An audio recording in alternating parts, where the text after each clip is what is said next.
حضرت ابو بکر کے عشق رسول کی انوکھی داستاں نبی کریم کے سب سے زیادہ گہرے دوست حضرت ابو بکر ہیں۔ ہجرت کی رات میں پہاڑ پر چڑھ کر غار ثور میں جانا تھا۔ حضرت ابو بکر نے کہا کہ اے اللہ کے رسول، میرے ماں باپ اب پر قربان، حالانکہ اب سے نبی کریم 12 سال چھوٹے اور بعض روایات میں آتا ہے کہ 17 سال چھوٹے تھے۔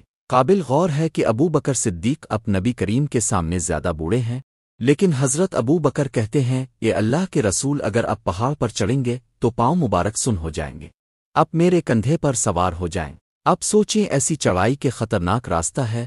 حضرت ابو بکر اللہ کے پیارے حبیب علیہ السلام کو اپنے کندھے پر اٹھا کر پہاڑ اوپر چڑھے۔ دیکھیں ابو بکر کی کیسی قربانی ہے اور ان کا کیسا صبر ہے، اور اس مصیبت کو نعمت محسوس کر رہے ہیں۔ وطن چھوٹ رہا ہے، گھر والے چھوٹ رہے ہیں، کاروبار چھوٹ رہا ہے، عزت ہاتھ سے جا رہی ہے، لوگ جان کے دشمن ہیں، پھر بھی حضرت ابو بکر صدیق کہہ رہے ہیں میرے ماں باپ اب پر قربان ہوں، اب میرے کندھوں پر بیٹھے، میں آپ کو اوپر لے کر چلتا ہوں۔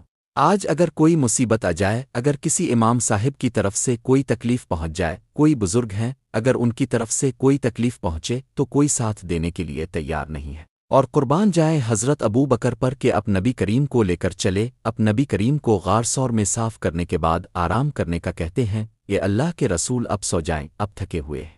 حالانکہ تھکے ہوئے تو ابو بکر بھی ہیں۔ حضور نبی کریم لیٹ جاتے ہیں۔ حضرت ابو بکر کے زانوں پر اب نبی کریم کا سر مبارک ہے، سارے سوراخ کپڑے پھاڑ پھاڑ کر بند کر دیے، کہیں سے کوئی جان لیوا جانور نہ آ جائے۔ روایت میں آتا ہے کہ ایک سوراخ رہ گیا جس پر حضرت ابو بکر نے اپنا پاؤں مبارک رکھ دیا۔ ادھر سانپ ہر روز آتا اور دیکھتا کہ نبی کریم تشریف لائے یا نہیں، مگر زبان کو نہ پاتا تو واپس چلا جاتا۔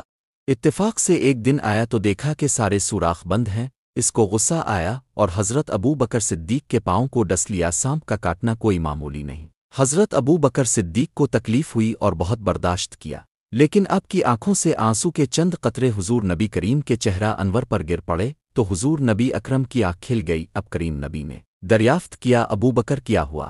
ابو بکر کیا ہوا؟ فرمایا کہ اے اللہ کے رسول، کسی چیز نے کاٹ لیا ہے۔ حضور نبی اکرم نے اپنا لعاب دہن لگایا تو حضرت ابو بکر اچھے ہو گئے۔